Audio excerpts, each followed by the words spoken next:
Hello, Lou Hamilton from Audible Elegance here in Cincinnati, Ohio. We are located in Old Montgomery on Montgomery Road, and we're open 5 days a week. Another day is for appointments. And we do work on Facebook, Instagram, and X. I also write a monthly blog. And as I have asked before, please do subscribe. It's important to us. It allows us to make advancements in what we're doing. I got an interesting request from one of the viewers of the YouTube channel.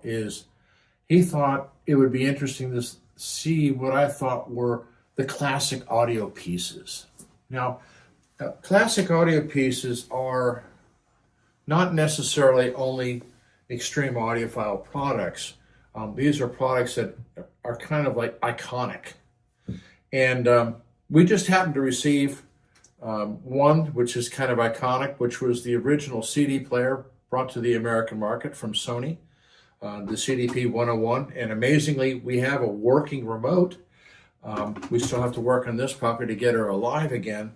But this is an example of a classic piece.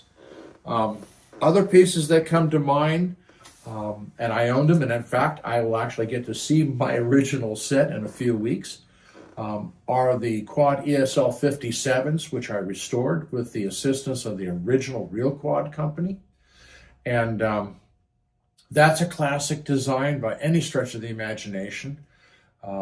Absolutely wonderful mid-range. It had limitations in the upper and lower frequencies, but what you received out of it was just absolutely wonderful.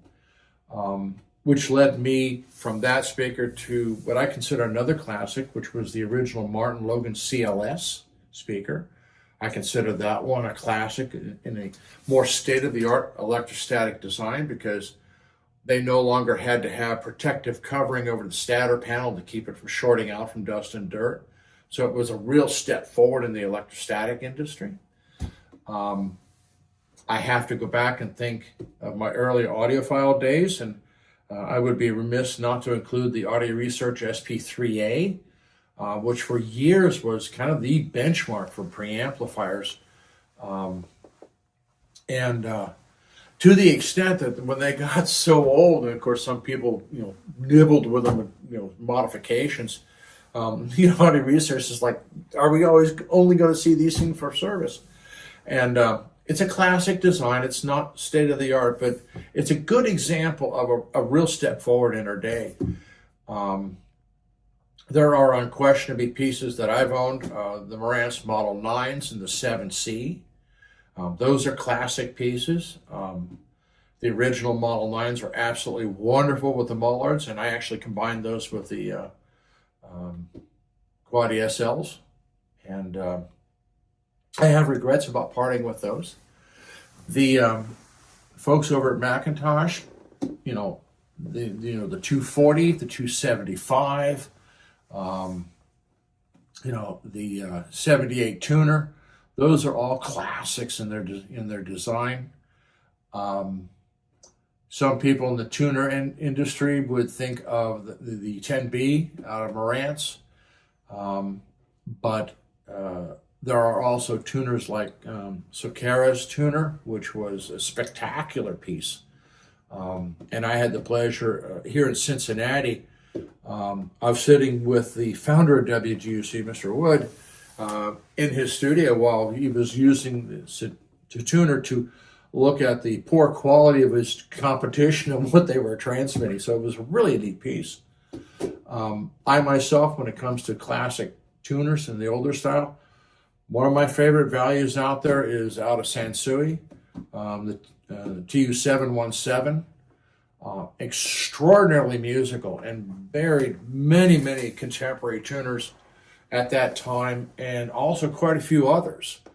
I would take a TU-717 over a Yamaha CT-7000 any day of the week in sheer musical capability.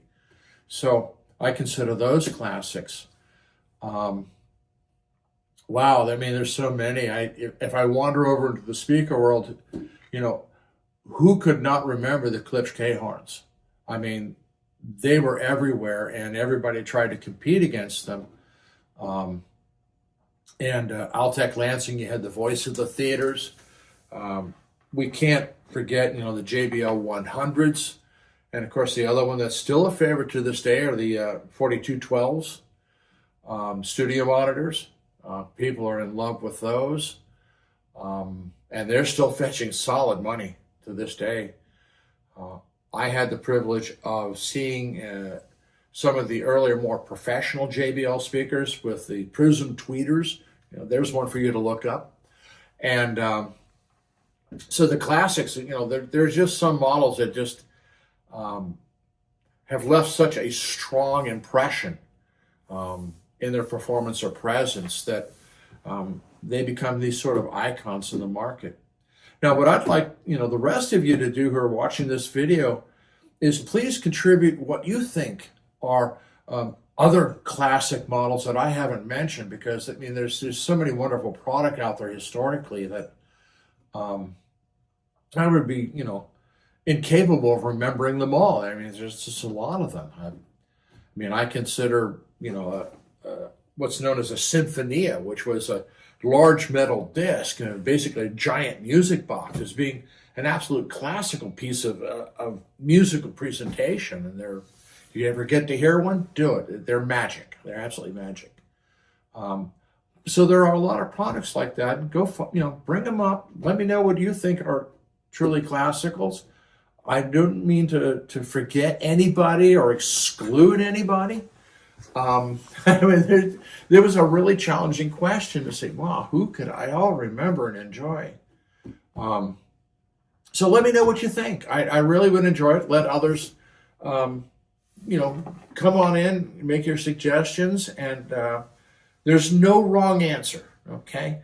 Even if it was something as simple as, if you think a Pioneer SX 727 or 737 was a reference, a classic piece, that's fine.